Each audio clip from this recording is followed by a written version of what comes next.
Bonjour à tous, c'est Maxent et bienvenue dans ce reportage Ouvre les yeux, les océans.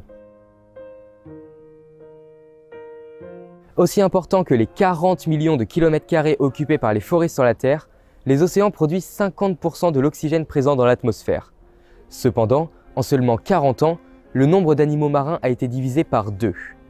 Parmi les espèces disparues, nous retrouvons par exemple le dauphin de Chine, qui s'est éteint en 2006, le phoque-moine des Caraïbes, dont le dernier individu est mort en 2008, ou encore la tortue géante de Pinta, espèce disparue il y a 8 ans. La cause de ces disparitions de masse est la pollution. 100% des déchets que l'on retrouve dans l'océan sont d'origine humaine, et parmi eux, 80% de ces déchets sont en plastique. Une fois dans l'océan, le plastique ne disparaît jamais. Il ne fait que se décomposer pour former de toutes petites particules que l'on appelle microplastiques. À cause de ces microplastiques présents partout dans les océans, ce sont chaque année 1 million d'oiseaux et 100 000 mammifères marins qui sont tués.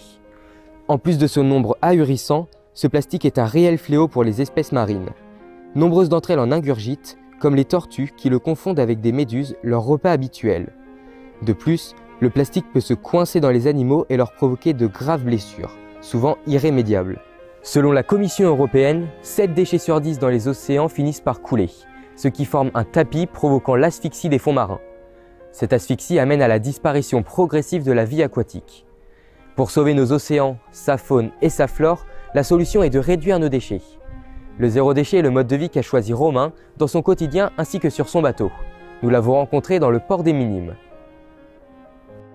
Ce voilier à la base il allait à la poubelle et je l'ai récupéré du côté de la Normandie et avec des copains on l'a retapé, restauré, remis à l'eau. Déjà le mode zéro déchet c'est ce qui nous permet de moins remplir notre poubelle parce que quand on va en mer la poubelle c'est toujours un peu embêtant et puis on est sur une petite planète aussi où on produit beaucoup de déchets et je pense que si tout à chacun pouvait s'y mettre un petit peu ça permettrait d'alléger le poids qu'on a sur cette terre. Et donc l'exemple du bateau est très bien parce que justement c'est assez parlant. On s'avitaille dans des 100% en vrac et puis on a appris à faire des choses par nous-mêmes. Nos épluchures aussi on les composte parce qu'on a des vers de terre à bord, des vers de terre marins. Parmi les associations qui essaient de faire changer les choses, Ecomer organise régulièrement des opérations environnementales. Épuise ton déchet fait partie de leurs grandes opérations de nettoyage. Aujourd'hui, nous les avons accompagnés à La Rochelle et avons pu rencontrer le fondateur de cette association ainsi que le parrain de cet événement. Bonjour, je suis David Beaulieu, le fondateur de l'association Ecomer. Aujourd'hui, on est là pour le lancement de l'action Épuise ton déchet. Cette action consiste à doter et équiper les personnes qui le souhaitent d'épuisettes afin qu'ils ramassent et qu'ils collectent tous les déchets flottants qu'ils trouvent dans les bassins du port de La Rochelle. Cette opération rend les gens en capacitation, c'est-à-dire qu'il les incite, il les rend acteurs. Et surtout, c'est très facile à mettre en œuvre. On peut le faire 1 heure, une demi-heure, 20 minutes, autant de temps qu'on veut en fait. L'avenir de cette opération, c'est de pouvoir travailler aussi avec les enfants au ramassage de ces déchets-là. Parce que en fait, tant qu'il y a des déchets qui rentrent dans le port, il faut éviter de les faire ressortir. Puisqu'en fait, c'est des déchets qui vont se fragmenter. Plus ils restent dans l'eau, plus ils se fragmentent. Donc c'est pas du tout ce qu'on veut voir à l'avenir.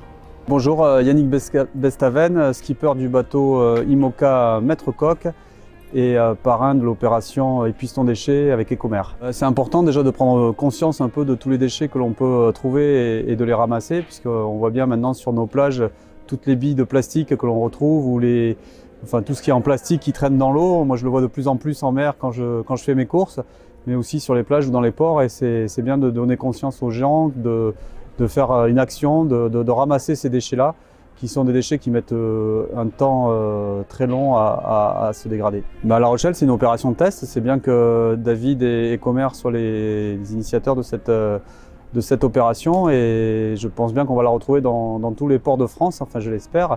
Et si on peut en parler et le faire savoir, notamment sur le départ du Vendée Globe au Sable d'Olonne, on portera haut et fort le message. Moi, ça fait plus de 20 ans que je navigue au large et c'est vrai qu'on voit beaucoup de déchets, de plus en plus certainement. Et il est temps de faire quelque chose maintenant. Ouais. Quelle belle planète sur laquelle nous vivons et nous pouvons naviguer, donc autant la protéger pour nos enfants et pour tout ce qu'elle nous a donné. L'organisation non gouvernementale Sea Shepherd nous a exceptionnellement ouvert les portes du Sam Simon afin que son capitaine Thomas Lecoz puisse répondre à nos questions. Est-ce que quand on a 11 300 dauphins qui meurent chaque année piégés dans les filets, on peut continuer d'appeler ça des prises accidentelles? Alors ça, c'est quelque chose aussi sur lequel nous on se bat, parce que oui, c'est plus accidentel, quoi. Quand on arrive à un niveau de prise comme ça, on sait très bien qu'on va prendre du dauphin, on sait très bien qu'en utilisant certaines techniques de pêche, on va prendre du dauphin, donc c'est plus accidentel. On sait très bien que ça va arriver. Donc c'est encore une fois, c'est du vocabulaire, c'est ce qui est employé par les pêcheurs, par le gouvernement pour... c'est une manière de présenter les choses pour dire « Ah bah oui, ça arrive, bon, c'est un accident », mais non, c'est plus un accident quand on arrive à des niveaux comme ça. Mais après, si on veut changer les choses, c'est à chacun. C'est le rôle de chacun de changer la manière dont il consomme pour résoudre le problème. C'est qu'à un moment donné, on sait très bien qu'il y a des méthodes de pêche qui posent des problèmes.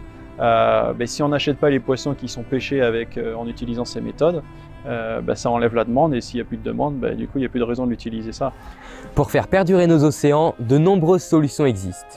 De la réduction de nos déchets jusqu'à la baisse de consommation de produits marins, nous pouvons également ramasser les déchets que nous trouvons par terre avant qu'ils finissent dans les océans, ou bien, pour les fumeurs, se procurer une boîte à mégots, car il en suffit d'un seul pour polluer 500 litres d'eau.